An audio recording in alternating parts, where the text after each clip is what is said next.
A website today is a must. It's also an expense. How do you know if your pages convert, if it's worth it? What 3 messages do you need to convey immediately on your site? It's all in here in this episode. So your website is a must and it's an expense. How do you make sure that it is worth it in adding value? Look, a pretty website will not serve you. You have to have one that is functional. And yeah, it's going to have to look good too, but there is a difference between it works and makes money and it's pretty. You're going to get your brand shine online and create a website to be proud of after this episode. Whether you're just getting started and feeling like your site needs, first of all, a site, or it needs a midlife makeover, we are diving into the essentials. What does your website really need? What are the bare bones if you're just starting out? How do you make your website easy to read? And how do you turn visitors into fans, better yet, into clients? We're talking about what you can do yourself and where it pays to invest in support. Learn how to create a website to be proud of that's not only eye-catching, but also does the heavy lifting for your business. I'm Deborah Atkinson. You're listening to She Means Fitness Business, a division of Voice for Fitness, where our entire team believes that you deserve to wake up every day working with clients that you love and earning a lifestyle that you love and the time and freedom to enjoy it. But I understand the problem because I started over at 49, gutted my life and my business, and had to put to the test what I'd been teaching for 20 years. Speed ahead to say, I went from 0 and some very grim years to 6-figure months. And you can too. Look, it's not rocket science. And I've created the methods and the systems here behind the scenes to do it. And I'm handing some of them to you right now. But listen, before we jump into this episode, go grab the scorecard. It's a business scorecard. You do it yourself and you can come back to it again and again and figure out exactly where the holes and the gaps are in your business. You'll find that at fitnessmarketingacademy.com/scorecard. Today, my guests, plural, are Gretchen Cawthon and Trina Fisher, co-founders of Left Right Labs, an award-winning branding and web agency that creates unforgettable online brands for thought leaders. With 18 years of experience and over 100 brands launched, they've supported celebrities, coaches, best-selling authors, and more in creating genuine brand identities online. Their clients include industry leaders like JJ Virgin, Laila Ali, DesBio, and New York Ad Council. Some big hitters, and I think you're going to get a lot out of this. Stay to the end because it will be worth it. Well, hello and welcome to 2 of my favorite website besties. That's right. Hello. I love your name, first of all. I want to start with that. So, I mean, if anybody has done a great job doing the meta of, hey, we are a brand company, and to name themselves such an awesome name that just says exactly what you are. It is you. So where did that come from? Left Right Labs. I would call you guys the left and right parts of the brain, and, Yes. and you've come together and you make this magic baby website. So talk to me about where that name came up, and do you want to let us know, like, what ended up on the scrap pile? Oh gosh, that's a good one. Well, the name means exactly what you think it means. So I'm so glad that that's communicated. It is all about bringing the left brain and the right brain together. And I think it's so easy, especially when you are a personality brand or you're a person-driven brand where there's kind of one person or 2 people out front. It's really easy to put content out there just in the way that we think. But our whole stance is, look, your audience is full of left brain people and right brain people. So you've really got to think about communicating to both of them. And it just so happens that Gretchen is very much our resident left brain, analytical, engineering, systems driven, brilliant woman. 100%. And I am very much the right brain, connection, relationship, emotion. So that's really where it comes together. And Gretchen, do you want to tell them our embarrassing old name? Even the branding agencies mess it up, my friends. Our first embarrassing our first name was Time for Design, but time was spelled THYME, like the herb. So every time, every single effing time we had to say our name, I had to spell it, and then they'd go, "What?" and then I had to spell it again. So you had this whole cutesy theme. We were the chefs, and we had these recipes for people, and it was too far. Yeah, it was cute, but it was a mess. It's a very hot mess. I thought I had a really clear, and I have hung on to this. This is actually the name of what was my LLC. Now it's my S Corp, Voice for Fitness. I thought it was very clear, but no, I have to spell it out. I have to say all words, no numbers, no spaces in between. And it is like, and then, so my email address, Deborah at, when they go personally, I probably shouldn't have just said that, but I did. I was just staying at a hotel, and I checked in, and they had told me, well, there's no spaces for this Wednesday to Monday that you want to stay. We don't have room on Friday, Saturday. So I'd made all these elaborate extra things. And how complicated and what a pain it is. You've unpacked, you pack again, you leave, you come back. It's really a pain. But by the point I checked in, I had it all figured out. And they're like, so we have you staying for 5 nights. And I'm like, do you want to check that? Because you told me no. Well, yeah, we must have had a cancellation, so it's all fine. I'm like, oh, it's not fine with us because the bride and the groom think I'm staying at their house for 2 nights, taking care of their dogs. And I would love to stay here because that'd be much better for me. But and they're like, well, we emailed you. I'm like, could you just look up like what email you sent that to? And sure enough, they had spelled it wrong, even though I verbally say it. Yeah. So it's one of those things that you really have to think about. And, we thought we were being clever, but there is such a thing as being too clever. So, that's one of those things to think about. That's why you got to get a brand strategist involved to help you think through the complexity. Absolutely. I love it. So let's dive right in, because I recommend, so I want you to back me up or say, no, you're dead wrong today and where we're doing business. But I recommend to all of the coaches and the trainers, if you don't have a website now, you're going to need one. Get one. That's where people come to see you first, even if you do business across the street. Is it true, not true? True. Okay. Yeah. 100% true. Yeah. Yeah, I would definitely say true. There's varying levels to that. Are you wanting us to get into that now, or are you?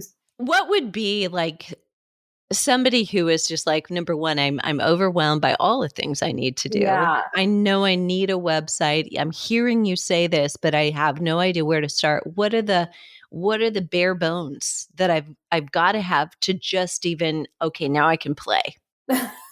Yeah, I think, the only instance I would say you don't need a website is if you're very first starting and you've never sold anything. That's the only time you can get away with it. You can sell through social media. You can sell through email. You can go hit up some friends to test that viability for your first 3 to 5. That's it. After that, honey, you better at least have a single landing page that people can come to. And, if you're talking about that minimum viable product on a homepage, like you need to make sure that they know who you are, who you serve, and how you serve them. And I think that's really what's most important. I'm sure Gretchen has some other things to expand on there, but that's like bare minimum. You have to at least do that much. Yeah, well, left brain here is looking at it from a technical perspective Of as course. well. And as Trina said earlier, there are various levels of that. And the same thing happens in the tech space. There are websites that are proprietary to, for example, like a Wix or a GoDaddy or something like that. You are tied into their ecosystem. And in a way, they own your information. So, and it's okay to start there as long as you know that, that you make good backups or that you have a way to rebuild that site somewhere else at some point in the future, because you don't want your data living somewhere where you can't extract it out and own it. Yeah. And then there are platforms that are open source, WordPress being the most common. I think it powers like over 40 some odd percent of the web right now. But it is open source. And what that means is you control it, you own it, you can export it, you can do whatever you want with that software. So there's things like that where you want to just make sure that you can control that data in the future and you're not living in, it's like what we talk about with social media, that someone else owns that.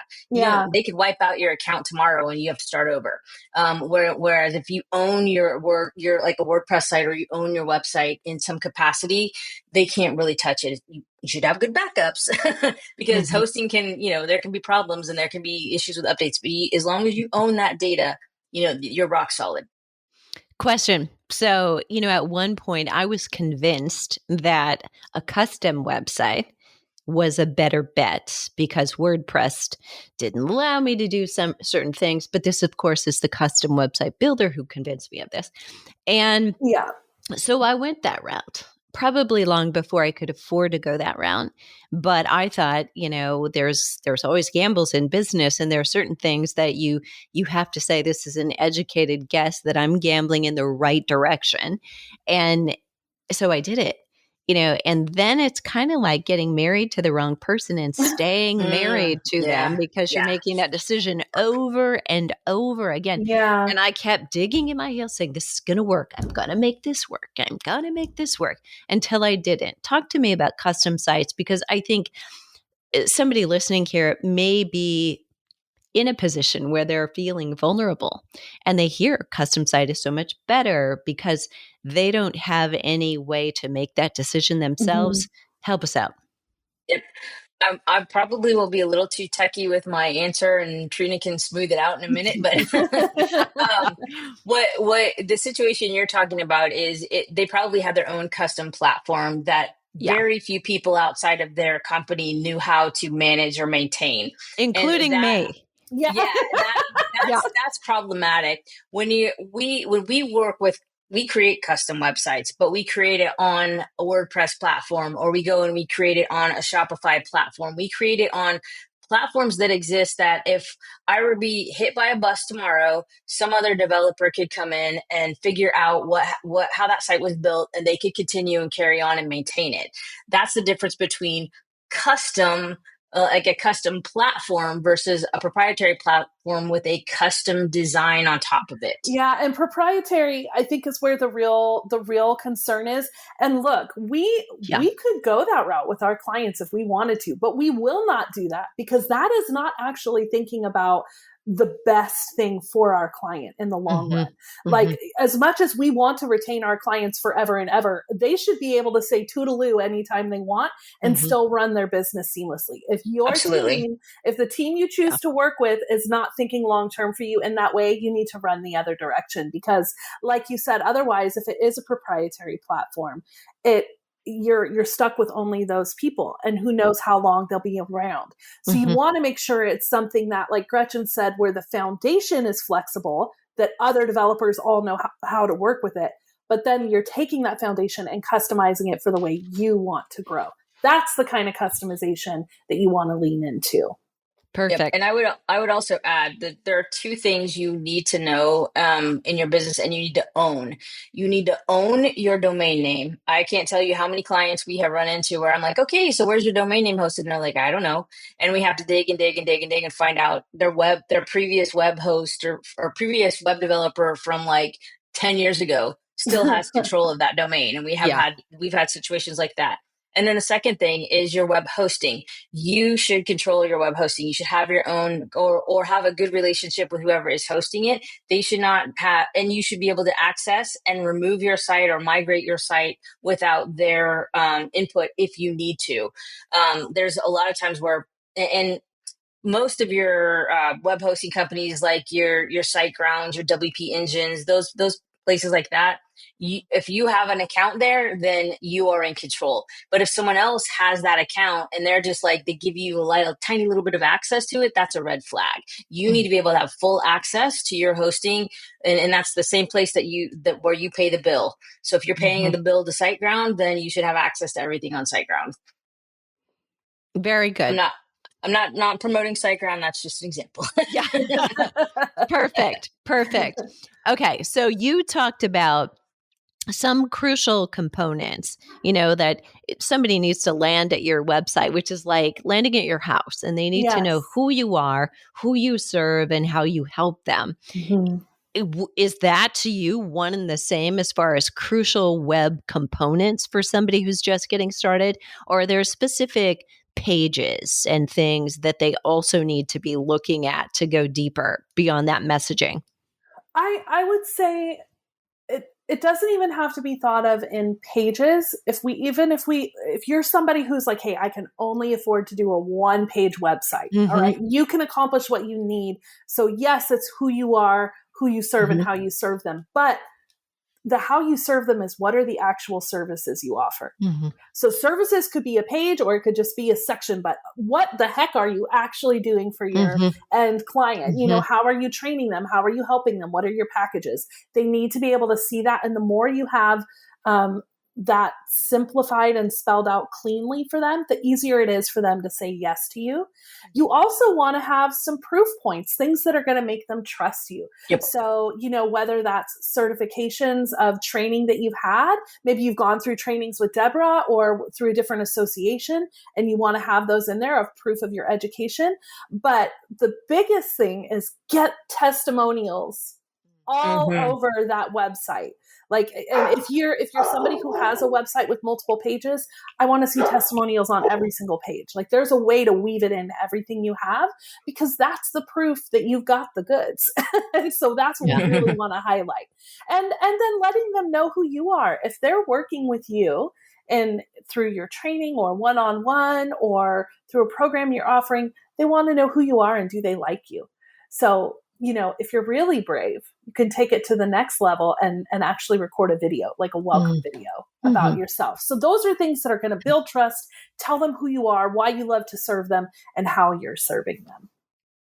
Love that. And okay, so I'm going to ask you this, knowing our prior experience together, this is so funny because although to this audience, I will say, I'm a marketing surgeon, but I will also say this, when, you're in the picture, you can't see the frame. Absolutely. And so it took you pointing out, you're saying this here, we should move this up here. And it was like, oh, yeah. Okay, I get that now. But let's talk about what makes a page easy to read.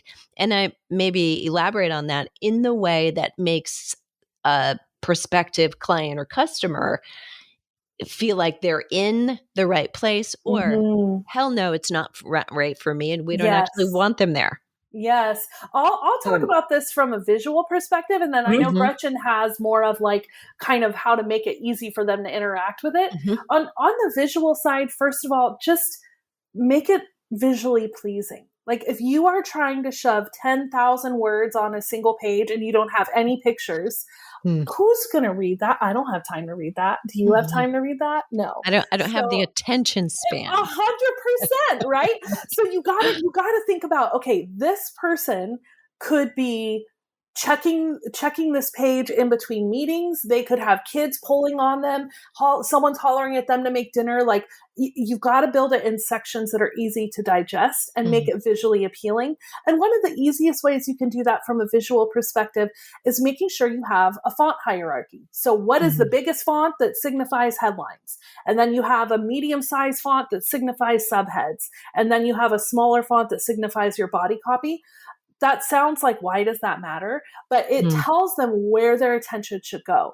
So if we're thinking about the fact that this person could get interrupted while they're looking at this page, they need to, when they come back, they need to have an attention point they can go back to. And the big titles will really do that for them, and breaking up that content with visuals. That's like a super basic approach to help simplify that from the visual side, but those would definitely be two things I would start with there. And I know Gretchen's got some real magic that she uses in the structure of a page too.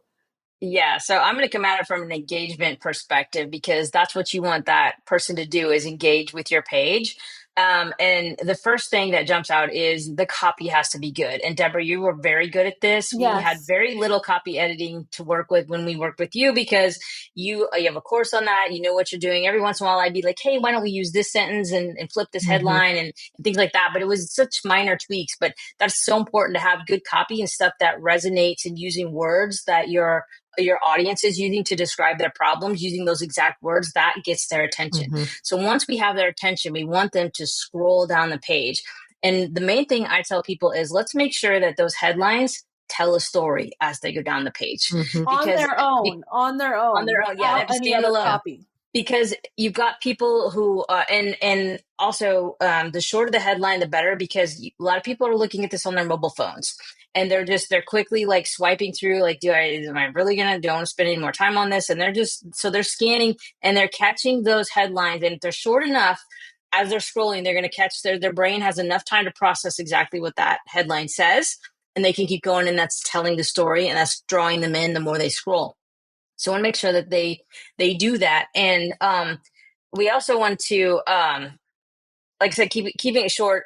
When you're on the mobile device, you also want to make sure that this ties in a little more to Trina's visual. You want to make sure that the fonts actually are a little bit bigger than when they're on the desktop version. So we actually, if you take the exact size of a desktop font and you actually scaled it down to mobile, it would be so tiny that people have trouble reading. So you want to make sure, especially if you have an older audience, make sure that on mobile that font becomes a little bit bigger and a little bit easier to read. And then when that as they're scrolling those headlines are telling that story, it's drawing them in. And then when they see that copy, they're visually drawn in to read that as well. So those are my main takeaways. You just gotta you got to think about all the places that people are accessing your website from. Oh, they're in the car waiting for their kid to get done with a sports activity. They're standing in line at the grocery store. What are we doing? We're pulling out our phones and we're looking at stuff. And so you've got to make sure that it makes sense on mobile first. That was so good. Yeah. I would also add that you want to make sure in the language that you're using the language your ideal clients are saying, that it's in their words, so that they're immediately like, oh my God, she's speaking my language. I want to be best friends. Let me learn from her, right? That is the reaction that we ultimately want. Or if your brand is someone that's more serious, or it's a product brand, like they need to be able to go right away, this is going to solve my problem, in the words that they're naturally saying. So that is something to really keep in mind for that. Love that. And I would say, even our team who's been doing things on a regular basis, I still have to remind them, did you check this on mobile? Yeah. Because I'm bringing it up on mobile, and all I have is right now, we're holiday season as we do in this live. I'm like, I have what feels like a dozen Christmas balls I have to scroll through before I get to the message. I said, you got to do something about this. Nobody has time, right? Yeah, good for you for going back and reviewing that, because that is absolutely something that you need to be thinking about first. Yeah. I have learned the hard way that, you can have great people, and I feel like I do have great people on my team that I trust, and yet they don't always do all the things every time, and nobody cares more than you. So you do need to go through things. That's so good. Everybody here listening wants to know what increases website conversions. So you get somebody landing on your homepage or that opt-in page where you want them to download that PDF and you want to capture their email. What is it that helps website conversions? Or if you want to answer from the opposite, what kills it? Well, usually what kills it, the number one thing that kills it is slow loading pages. If your page does not load quickly, people do not have the patience to wait for that most of the time. So I would start with that. Then I would circle back and say the things that make it convert, good copy. Going back to that and the testimonials, that those proof points and those trust factors, they carry a lot of weight and towards that. And then the second thing, the funny part is sometimes people are just afraid to ask you to take that call to action on their webpage. They'll put one little button at the top, like, oh, please click me. And then nothing else down the rest of the page. Yeah, they're whispering, oh, please click here, instead of really like asking them, hey, I've got something that can really help you out. Sign up here, sign up below, make it exciting. I can't tell you how many times I've seen a form that says sign up for my newsletter. Who wants that? Right, I know. Nobody wants your newsletter. But if you're going to tell them that you're providing them these amazing tips that are going to change their life, and you've got this great, checklist that they can download or something, if it's relevant and something that will actually help them, that they're going to take action on that. But a lot of these websites that I see, I'm like, why are you whispering that? And why are you making it so boring? Yeah. Well, and I would also say when you're putting the call to action out there, or your services, for example, they don't need to know every single detail. Like, they do not want to know. There's this phrase, which is kind of gross, but very effective. They don't want to know how the sausage is made, right? We don't want to know what goes into that, but they want to know that they're going to get a result.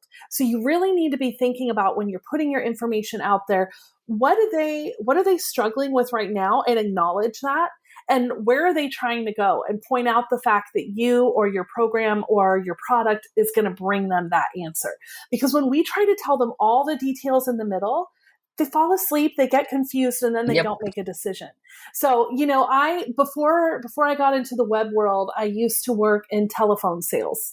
Doesn't that sound so painful? But the point that I really learned and took away from that was that my only job was to get them to the point of booking the next conversation. So I want them to have enough interest to say, you know what, I want to do that discovery call with you. That's the job of the call to action, is to get them to that one-on-one call with you or someone in your team. I love that next step. And that's it. And I think sometimes we lose sight of that.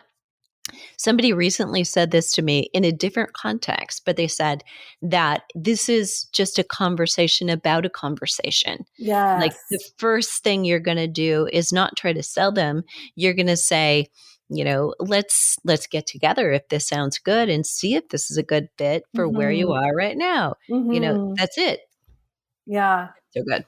And a really good example was we were working with a client, and he had an outside company come in and create this really long landing page for him. I mean, it is literally probably the longest landing page I have ever had to work on. And he had them design it, develop it, do the whole thing. We had built his original site, and they built this landing page, and he was like, he came back to me, I don't know, a couple months after he launched, and he's like, man, he got all these affiliates, have been running ads to this page, but it's just not converting. I'm not getting any sales. And I said, okay, let me take a look at it. So my first instinct is, I'm going to look at this on mobile, because that's how most people are looking at this. And I start, and it was so much text. I finally convinced him to remove some of the text, because this wasn't even that expensive a product. It was like $30-$40 for the product, but the page was just so much, all the scientific, he's a smart guy, so there's lots of scientific research. It was way overselling a $40 product. But the other problem that he had was with so much content was, if it wasn't asking for the sale, I had to literally, I kid you not, swipe down my phone almost 20 times before I got to a button to make the purchase. Oh my goodness. And I said, so my first recommendation to him was, okay, you need to get a button at the very top of the page, because you're going to have people who are already sold from the email that they got from their affiliate person. They're ready to buy, and you're making them swipe 20 times to get to that button. So I said, and then on top of that, we're going to go down on a mobile phone, and we're going to look at how many swipes. I want to go 2 swipes, and then I want to see a button. 2 swipes, and I want to see a button. And so we did that all down his page, and his conversion rate went it went up. Through I the don't know roof. the exact number, but it was pretty. I mean, he sent us a photo where, not too long after that, with just all the shipping packages just stacked up against his wall, because he had made all these sales. And I'm like, it's because you weren't asking them for the sale. You were whispering again of like, okay, just keep reading. I'm still trying to sell it to you. Don't buy it yet. I'm still trying to sell it to you, is what it felt like. And I'm just like, right. Where do I buy this? Well, and you guys talked, right brain, left brain, and Yes. there's also like the personality type, right? Of 15% of us, but unfortunately, that's probably us in the room. We'll make a decision really quickly, and we want that button at the top. But if you don't give it to us, we don't have the patience to go down to the bottom. 100%. Yeah. It's like, we were watching we had metrics on the page, and we were watching, you can see how far people scroll down the page. They weren't even getting 2/3 of the way to the button, and they were giving up. And I'm like, that's a problem. Say more about that. So tools like, I know enough to be dangerous, and actually I'm ashamed to admit that you may or may not have mentioned this while we were working together, and I still don't have it on my site, but you've talked about things like Hotjar. And so first of all, tell everybody what that is and what it does, and at what point in my business birth, would I be ready for that, or should I get that? Yeah. So there's multiple different tools. There's not just one. There's like Hotjar, Crazy Egg, and Clarity are the top three that come to mind. And what those types of software, what they do is they track the user experience. So behind the scenes, what you would get in a report from putting one of those tools on your website is you would be able to actually see screen recordings of the visitors on your site. If it's on a mobile device, you'll see a mobile screen all condensed down, and you'll see how they swipe, what they tap on, you what they don't click see on. anybody's faces. Yeah, I want to make that clear. And you're just seeing the the screen. User pattern It's of as like if their you were, mouse. it's as if you were looking over their shoulder at their screen. That's what you're seeing. Cool. And what that tells you, a lot of times that's a great way to figure out, are they clicking on an image that doesn't have an actual click on it, or they think it's a button. We've had a couple of clients where their buttons had so much text on them and were so big that when you looked at them on mobile, you didn't even realize it was a button. You just thought it was a big image with text on it. And you didn't realize you could click that and actually take an action. So there's things like that it will catch.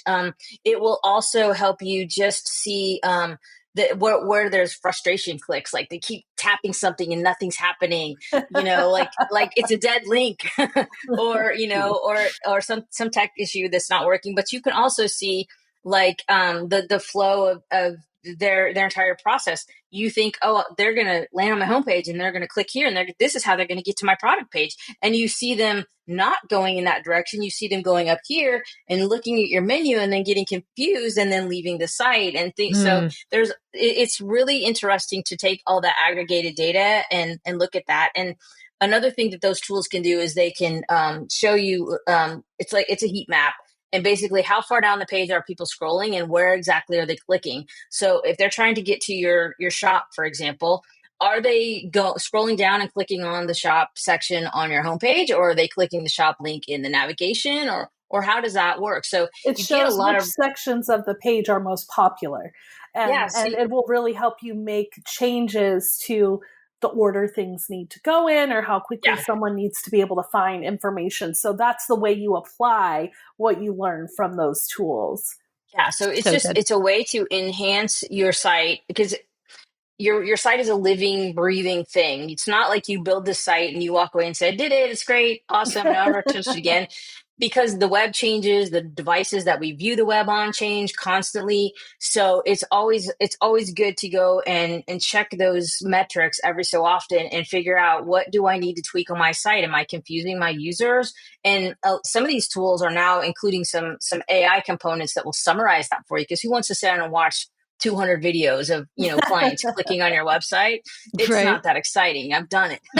So the AI tools will summarize and say, hey, we're really seeing a lot of people doing this. You might want to check this out. And so it does help to take a lot of the time out of the analyzation of that. But to answer your original question, Clarity is absolutely free. I would start there and I would get that on the site day one. It's literally from a developer's point of view, it's dropping a little snippet of code on your website, and it does the rest. And then Hotjar used to be the one that we would immediately recommend, and then Clarity came out over the last, I don't know, 4 to 6 months. It's been around a little longer than that, but they've amped up. They do even more than Hotjar now, so that's why we're saying that. Yeah, they've really ramped up what and it's created from Microsoft, and they say it's going to always be free. They're never going to charge for it.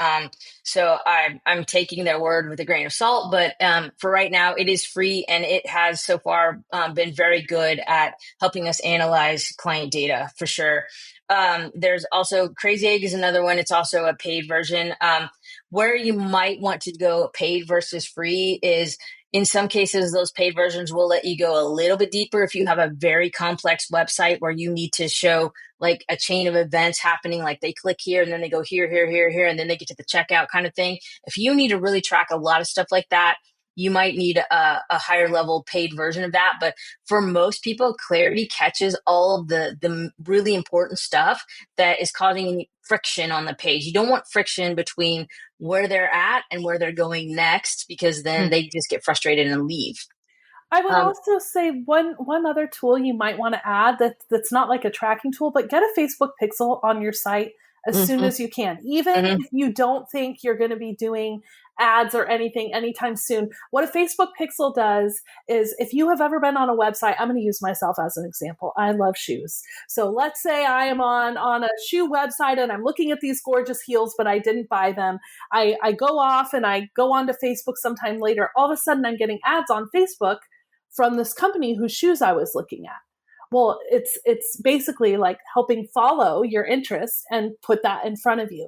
So even if you're not running ads right now, you want to do that so that it can collect data about the users and how they're interested. So by the time you're ready to run ads, there will already be that data there to build from. And those people will be able to get those ads served in front of them. Yeah, and you'd be able to target the last 6 months worth of visitors to your website, which is super valuable. So don't try to put the pixel on the day before you start the ad. You're not going to have much traffic. You will spend a lot of money for nothing doing that. And then the last tool I would mention is Google Analytics, also free. Yes. And again, just pasting a little snippet of code into your website, but that tracks number of visitors, where they're coming from, what devices there are, what countries they're in, what pages they're clicking is on. most popular. Yeah, there's a lot of stuff in there. And I'm not going to lie, these tools are, if you're not a data person, if you're a right brain, you're going to look at those and go, I have no idea what that says. I just see graphs and charts and little random bits. But I do want to know, as the right brain, I want to know what people are clicking on the most, like what pages they're visiting the most and what content is most important. That I can understand, even if I don't understand anything else. And that will clue you into things that you could dive even deeper into in teachings or trainings or marketing. So it's valuable for everybody, left brain and right brain alike. Absolutely. But I was also going to say, you could hire a left brain to come in and create some reports or update the dashboard to show you the very specific information that you need. Because it's not a one size fits all. It's not like, oh, everybody needs to know their number of page visitors and this and this and this. People want to know different things. For some people, the number of page visitors doesn't matter. It's the content that they're choosing or the product that they're purchasing. So it's you can have someone literally just design a dashboard just for the analytics that you need for your business. So good. This was so rich, so full of tips. You're going to have a lot of people who want to follow up with you, and because there is so much more. And just everybody listening, there are probably 5 questions in my mind right now that I'd love to ask them. There are the next questions, but I think we're smart and we're wise in having them come back, number one, and they're a resource. So go to their site. You're going to find obviously, they're doing the meta of meta. Pay attention, right? So we're going to send you to their site, just like you would hope someone is being sent to your site who is a perfect ideal customer. So notice the experience that you're having while you're there, and try to do this while you're having the experience. I know that's really weird. That's good. Yeah. So where is that? Where is the best place for them to find you, everybody? Yeah, so if you come to Left Right Labs spelled just how it sounds, and /start-here, leftrightlabs.com/start-here. And what that will do is it'll send you to a calendar where you can book a time to have a call, and we can see if we can support you. If we're not the right team, we're going to be honest about it. And if we know people who can help you, we'll send you their way, or just be able to give you some tips or help you understand the world of branding and the world of websites and how to grow that brand online. So, that is definitely the place to go, leftrightlabs.com/start-here. So good. It's been so good to see you guys again. You too. Thank you so much, Deborah. Thank you.